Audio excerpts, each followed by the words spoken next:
بسم الله الرحمن الرحيم. الحمد لله رب العالمين، والصلاة والسلام على رسولنا محمد وعلى آله وصحبه أجمعين. أيها الإخوة، في الجمعة الماضية أو الدرس الماضي وقفنا في الصحراء وقلنا ننتظر هنا إلى أن نقترب إلى المدينة إن شاء الله. اليوم سنتكلم حول مراحل اقتراب النبي صلى الله عليه وسلم من مكة المكرمة، وكيف استطاع بحكمة عظيمة بدون أن يتسبب في إراقة الدماء أن يفتحوا مكة بلد الله الحرام إن شاء الله. برايد عزيز حفظات شوي مقو لشولي بسكرن أمي بي حفظة درباس نابا مكة فتح مكة بحثة فتح مكة بيروز مكة مبارك تكن پیغمبر صلى الله عليه وسلم مقو هات شولي ولويجي كي صحابي بو مسلمان عباس آبي هات بو مسلمان بسمام پیغمبر کو پر ظلمي خرابي پیغمبر كربو هات ور حاصل پیغمبر ويجي عفو كد جامعه رجا بأدب و بحرمت بو پاشه بفدیه دی تماشای پیغمبر ند که پریا فدید کرد من به ادبی کردی لهم بی انسانه و بیا من عفو کرد ور حاصل ایجا می آنا هدی بیشن پیغمبر ما بحکمت بزانبون چوا نزیک مکه دبو و هدف پیغمبر ان مازن کد مکه دا شر چه نبه. هدف پیغمبر باجاره که فتحت که بکشتن. لو رأى پیغمبر کشتن نه پیغمبر شر نه به شکل که دگو ام بترسینن وان براوانا دست خوبلن نکن ام شر نکن برا مکه به شر تسلیم ببه. بس حتی انا اف باجار کو خدا مال خدا دایا آوا کرن اف باجار مبارک برا شرک و کفر درکه و برا بجی ایمان جی پاراستنا و عبادتا خدا عز وجل. اما انا اجا بحثا يبكن پیغمبر صلى الله عليه وسلم شو اسلوبه بشو حكمتي نزيك الويد بو. طبعا النبي صلى الله عليه وسلم حاول ان يقترب اكثر فاكثر الى المدينه الى مكه المكرمه. اقترب، وكما تعلمون كان مع النبي صلى الله عليه وسلم 10,000 من المحاربين. فالنبي صلى الله عليه وسلم امرهم بان يشعل كل احد منهم نارا بالليل. 11 شخص يشعلون النار. الغاية من هذا التصرف هو إدخال الرعب في قلوب أهل مكة حتى لا يقاوموا. لو أظهر النبي المسلمين لهم بشكل ضعيف لربما فكروا بأن يقاوموا ويحصل قتال ويقتل عدد كثير من الناس، ولكن النبي صلى الله عليه وسلم أراد أن يدخل الرعب في قلوبهم حتى يتركوا المقاومة ويستسلموا بدون إراقة الدماء. لذلك أمر الصحابة قال كل واحد يشعل النار، ف10,000 مقاتل كلهم أشعلوا نار 10,000. فأهل مكة حينما رأوا من بعيد إشعال النار قالوا هذا شيء غريب وعجيب، خافوا يعني انكسرت عزائمهم فلم يستطيعوا أن يحاربوا ويدافعوا 10,000، لأنهم إلى هذه اللحظة لم يصادفوا مثل هذا العدد الكبير، فخافوا كثيرا. فبدأ شيئا من شيء يفقدون من عزيمتهم ومن التفكير في المقاومة، يتركون هذه الفكرة. پیغمبر صلى الله عليه وسلم شكر هيديك نزيك مدينة مكة دبا بشاف جيكي ساكنين دويدا پیغمبر صلى الله عليه وسلم وإشاب أم لفرانه. طبعا وكا أنا جي بلكي قامرة وفردا ويدا طيارة ميارتنا فقط بخواز نخوازي هناك إنسان تين جاسوستيد كم تماشات كن دوري با چه هيا چتنا پیغمبر زانب و ملت مکه یاج هنک جوان ورن دوری و تماشا کن که مسلمان لکنه حاله وانچیه چد کن. پیغمبر به شب امر کرد و هر صحابه کی بر آگره کی بخه 10,000 صحابه نه، هر یکی آگره کی 10,000 آگر میدان کپر مازن. اویاجی هدف پیغمبر ترسه تخ دل ملت مکه، ترسا کو بجن حیر امن کارم بوان انسان امشار نکن. قالوا پیغمبر آگر و نخستا جاجب قلت عما هر صدحة بصحابة الجيكي كون بمن آگره كي بيخن يعني 10,000 إنسان قالوا هر صدحة بآگره كي بيخن يعني صدحة بآگر چه دبن صدحة بآگر چوايه 10,000 آگر چوايه 10,000 آگر ده ميدانا كفره. ملت مكة جي چند حب هاتمون تماشات كنواتي قديتن ها وقو أوانا كينه هنكي قبيلة هبون أبي كو خزاعة مقو حفتا چوي هاتن وان كشتن جهاب را گوتن دبک خزاعه بگو نانا خزاعه و قصد وان انسان تنن اویا جماره که پر مازنه انسان کی گروه که پر مازنه ترسا که مازن کت دل ملت مکه ابياجي تكتيكك عسكري ده تشتكي برباشه يعني حسابك تهنك انسان بجهه كده ببي ت اوتوبيز ونزانه شنو اوتوبيز باص اكي تشلحب انسان كيفنيكي تشلحب انسان ده اوتوبيز اكي دابي تشوا تشلحب انسان هركي تاخي بيكاب هركي سيحبتي كيفني دبا بيسحب بيكاب بيسحب بيكاب كيف زانت بيكابات دا 3 نفر يا 5 نفر يا 10 نفر 20 بيكاب هاتن بيسحب تاكسي هاتن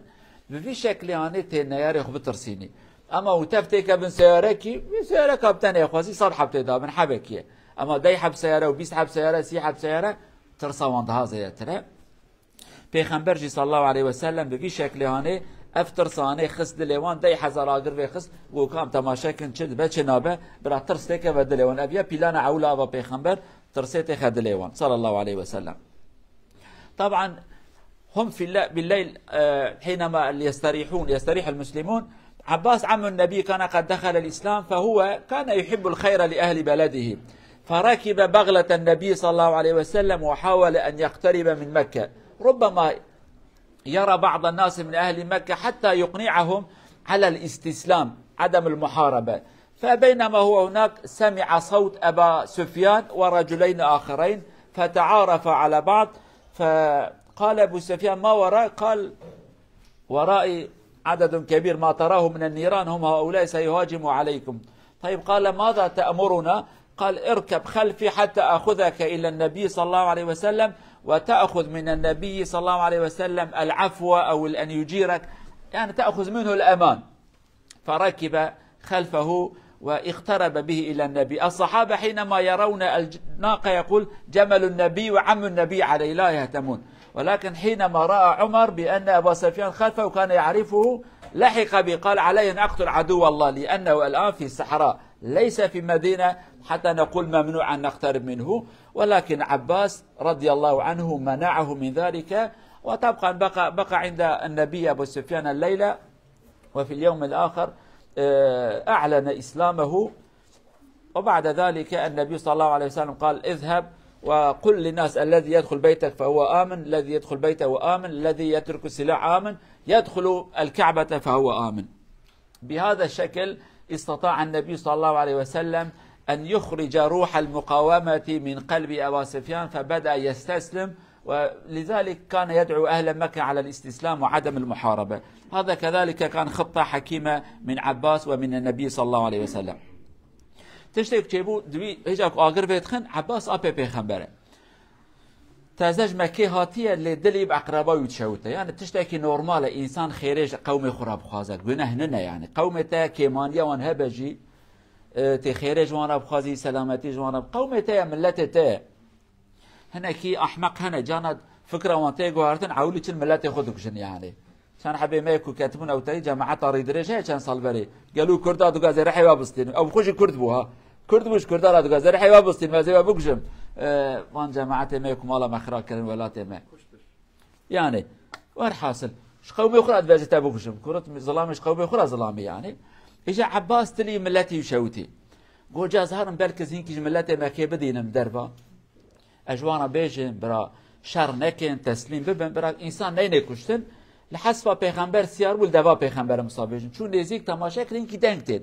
شبیا هنکی دیج نزیک بود فهم کرد دنگ ابو سفیانه ابو حنظله جراد قلت ابو حنظله قوها ابو الفضل نبي باب فضل عباس بو ابو حنظله جي ابو سفيان بو تي ور حاصل ابو سفيان قاس قربانه تم جازم را بيج ابانا كينا قو محمد وهوالي هات دي حزار هاكن ولا مالا مخرب كيت قرب دي حزار يعني ام چه بکن گوهر تلوم سیاره استبیم جن پیغمبر برا پیغمبر تبکه امانه یعنی امانه کی بداته به از هنادم ته حسب سیار بول دو پیغمبر چه جم صحابیه ده چه صحابی ناس نکن ابو سفیان پر دبی دولا یا پیغمبر اویاجی حسب پیغمبر مزان کیه حتی چو جم اگر حضرت عمر ناس کرد ای گو نیاره خوده هاتیه ابو سفیان هیچ نبی مسلمان حضرت عمر گوزته بگجم حضرت عمر عجله کرد ابیا حسب زو آجو چون گیاد پیغمبر گویا رسول خدا ابیا منوی کریه من امان خود ابو سفیان جوان خاطره من بگجی حضرت عمر گوزه بگجم لبرد تشتکی غریب چه بو حضرت عمر گو ابیا نیاره خدا پیغمبر راست نیار بو نبی مسلمان فرصت ام بگجن اما نجبون شر از بیا بگجم عباس يدقون ناكوشه او عباس دها نزيكي هفداتن اقرباتيه وان دها نزيك بو ابو سفيان دويدا عباس تشتكش حضرتي عمر راقو دلي حضرتي عمر برما دلي عاجز بو يعني قو عمر اگر كو بيا اقرباي تي نزيك بونا تا ندغاز بكشم بلاك اقرباي تي نزيك ننا لو ما تدغاز بكشم حضرتي عمر دلي ما قو عباس قرت بي قوت نجمرا نقوته يعني قو والله خديت زانه بلاكم دزان بو پیغمبر تخوازه تب بی مسلمان من دخواست تجبابم زیاتر بی مسلمان مجي اسلامات تخواست دورا پیغمبر تخواست بی مسلمان من قاسك اسلامات دخواست ودعات كر من اوقا باب خنا تخواست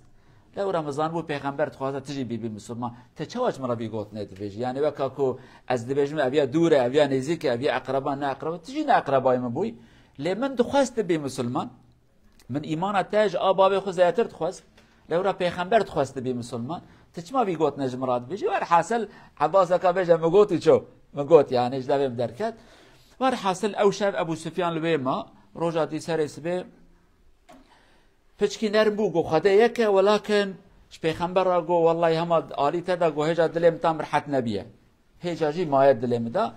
وي وقت عباس را گو از سر تجكم يعني حتى كان جت في عنادانتكي حتى كان جت بيننا انا سر تجكم ها او ترصانه بشكي دلي وشكان عباس رابود ودا ابو مسلم ابو سفيان جي كلمه شهادتي اني ليه پیغمبر صلى الله عليه وسلم زانب وهجا تمام نبيه هجا جرا لازم اكو قلبي پاک ببه حساب كتشتكي وقت 10 ساله نشوشتيه چه قصه جمارت كبسر ابي زحمت بو چند تشتي ديجي لازم وقدلي نرم ببن هجا جي دها مسلمان بقوته بدينه ومزناتي بدينه پیغمبر بلان كادن اجرا چه كجبونه تام بترسه يعني هم بترسه هم تسليم ببه طبعا ابا سفيان كان بقى عنده شيء قليل حتى يدخل في الاسلام 100% ثقيل الرجل حارب الاسلام حوالي 20 سنه وعمره كبير تراكم عليه الذنوب والاخطاء صعب ان بين اللحظتين يرمي كل شيء كان يقول في قلبي شيء فهدده عباس قال اذا لو تقل بقى في قلبي شيء اقطع راسك فدخل في الاسلام ولكن كان النبي بأنه يعلم بأنه قد بقى في قلبه شيء لابد أن يصفو القلب فأمر النبي عباس قال اذهب به إلى مكان الفلاني ممر ضيق نحن سنمر عليه حتى يرى العدد الكبير من الصحابة حتى يدخل الخوف في قلبه أكثر ويعلم بأن الأمر خرج من يده وأصبح الأمر أمر الإيمان والإسلام وليس الملك والسلطنة فعمل هكذا معه فكان يمر على الكتيب الفلاني والقوم الفلاني والعشيرة الفلاني يقول مالي ولهم مالي ولهم في الأخير حتى قال لعباس لقد بلغ ملك ابن أخيك فقال يا أبا سفيان إنها النبوة وليس الملك فقال نعم هو إنها النبوة فصفى قلبه مما كان فيه تشتيك تشيبو پیغمبر زانبو عباس زوب عفوا ابو سفيان زوب تسليم نابه يدري دمايه پیغمبر گو عباس في بل فلان جي بدا سكناندن جهه كي كوريا صحابيه تدا تانگ دبه يعني فراننا تانگ كاروان اول دو هفرن كاروان اول ناچن تدين كي ريهنا عربه كي جن كي انا دايحب عربه بهبراتشن جي كو تانگ دبه قبا جي تانگ ري تانگ ببه كاروان صحابيه دريج ببه يعني جي كو ساعات كده بقدا 3 ساعات ظهرن پیغمبر گوله بده سکناندن براد هات دلی بترسه لوی سکنی جاری گروه کیته دبی عباس وانا کینه دبی ولا قبیله فلان کس فلان قبیله واخ واخ واخ ابیا کیه فلان قبیله واخ واخ واخ هر کی درباس دبی فلان عشیره و فلان قبیله و فلان گروه تدل عسکری طابور هنه بیلوک هنه جوانات بیجن بیلوک و طابور نظام کتیبه و چه هر جاره درباس دبی فلان کس دبی واخ واخ واخ واخ واخ داوی دبی والله مالا مخرب است نکارم وانا تبرا شر بکم اي حساب قدي حزارن وقبيله وعشره وصاد حبون بين صاد حب وحزار حب شوكي ويشكي يعني فقيره اجا داويش جاء ابو عباس راقو عباس قو والله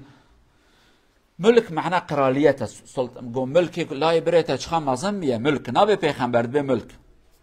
عباس راقو ابو سفيان قو ملك ننا پیغمبريه بیا پیغمبريه خدایت هيات به ملك هيجات بيجز سلطانتي تنابجي پیغمبري قو نانا من قبول كر بيجاره في جاره اجا من قبول كركب يا پیغمبريه وطبعا اجا عباس پیغمبر را قلت بیا رسول الله شرفه كي بدا ابو سفيان شخص كي قراتي حس كو ناوم دركب از اوامه يعني پیغمبر جرا گفت به هرج ملت را بجه کیب که و مالا دست سخناد میکه به شکل اوجو چوج ملت را گوبنه وای محمد هات ام نکارن پیرا شر بکن شر نکن و آگهدار خوبن کی هر مالا خود سربست کی ور مالا مجی محمد سخناده که دور دا پچکی کیف هاوی جهاد به شکل پیغمبر رحیوان ترساند يعني زمان تماشا کن پیغمبر چوا چوندر. طبعا النبي صلى الله عليه وسلم قسم جنوده إلى 4 أقسام حتى يدخلوا مكة المكرمة من 4 جهات. كما تعلمون مكة بلد صغير وبين الجبال من كل أماكن لا تستطيع، هناك ممرات داخل الجبال من 4 جهات. أمر النبي قد تدخلوا ولكن لا تحاربوا أحدا إلا من يحاربكم. فحصل هناك مقاومة صغيرة جدا من أحد الجهات، عكرمة ابن أبي جهل مع بعض المجموعات قاوموا الذين تحت قيادة خالد ابن وليد، قتل كم واحد في الداخل وبعد ذلك استسلموا، رأوا بأن المسلمين لا يحبون أن يقتلوا فقط دفاعا فتركوا كل شيء. ولكن النبي صلى الله عليه وسلم كان قد أذن لصحابته بقتل عدة من الأشخاص. هناك أشخاص فاسدون افتروا على النبي على الله وعلى رسوله، قال إذا رأيتم في أي مكان اقتلوهم. قتل بعضهم يعني عدد قليل والباقي قال لا تقتربوا من أحد. حتى قال أحد الصحابة من أهل المدينة اليوم يوم الملحمة، أو نقتل الكثير، فقال النبي لا بل اليوم يوم المرحمة لا تقتلوا أحد. أعلن العفو العام لمن يدخل. بهذا الشكل الآمن استطاع المسلمون أن يأخذوا مكة المكرمة. طبعا پیغمبر صلى الله عليه وسلم هجا کنه چه عسکری خو که 4 گروپ که هر یکی گروپ کی مکه باجار کی 4 آلی و تفچیانه يعني ری و زحمت نکاری هر جی داوری که ری هنه يعني نابا چی آده 4 حب ری مازن هبون هر گروپ کی را گون دور داورن 4 آلی دم دور مکه بگرن ولكن 4 حب ری مازن هنه ری بچوچک تنه تفچیانه یک چنه حج عمره مکه زانت ابچیانه بکیسن د 4 آلی داونه ورن گو کس کی دکشن دست یک درجه کس کی نکن. لی پیغمبر قتل یعنی ایزنا کشتنا چند حبا دابو چند حب شخصی که پر خراب بون. حتی هنکا جوان زمان که دگو شخو محمد خواندن و نخواندن ایتونه ما قرآن جرا چه کری يعني او قصا افتراء مازن دکرن چند حبا گو والکوان قفاز بگشن سربستن 3-4 حب جی کشتن یدن ساعتن عفو کرن يعني خوابتن بخت پیغمبر و بخت جن خو بخت زلام و اقربای خو ورحصل پیغمبر وان عفو کرن لی 3-4 حباتن کشتن. حتی پیغمبر صلی الله علیه و سلم دگو ایرو کشتن تنه يعني ام دشن اف باجار دکن جی براتی جی رحمت جی ایمانه. صحابه کش اف مدینه گو ایرو روزا کشتنه ایرو روزا خوینه بی گوتنه گو جوانه کش مدینه هاتنه ملحمه جلحمه هات يعني تدا بکردیت بجنه دی ولد خدا وجه رویا کشتنه زیده خبر چو گو پیغمبر گو نه گو ایرو روزا کشتنه نه ایرو روزا رحمته.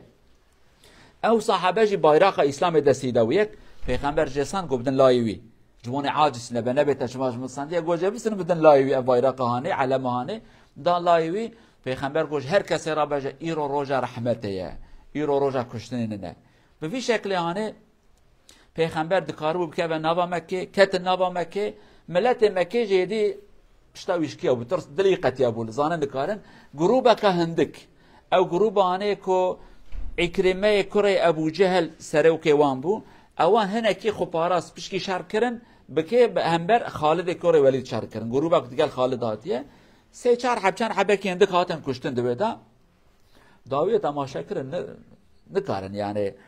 يكو 5 حب يكو 1000 حب ناچن برهب زو تسليم بون وفهم كرن كو خالد جنا خوازه وان بوكشه يعني نيته خالد كشتن نبو نيته خالد دگو شر نكن از خوازم و شر نکن و کدی و سربستن. به وی شکل پیغمبر صلی الله علیه و سلم کت مکه و مکه بشکل کی خوشی فتح کرد. طبعا جیانا پیغمبر مکه کی درجه امی هفتاتی و درجه بکن لید برداش بیر و نکن پیغمبر اصاب رح کی کت مکه رح عفو کرن رح کو شعب خو بگره رح کو انسان را بجم و عفو کرد رح نيارتيه رح انتقامي رح كشتني نبو حتى تشتكي ديج بيغمبر بشكل كتزانو يجبر بيجم ان شاء الله. طبعا امر مهم النبي حينما دخل ليس مثل اليوم حينما يدخل مجموعة الى احد البلدان او الذين يحاربون يعني بالفخر والتكبر يدمرون ويقتلون وهكذا بينما النبي كان أعلن العفو العام، دخل بيته آمن، دخل الكعبة آمن، ألقى سلاحه آمن، دخل بيت أبو سفيان آمن. لا تحاربوا إلا من يحاربكم. وبعد ذلك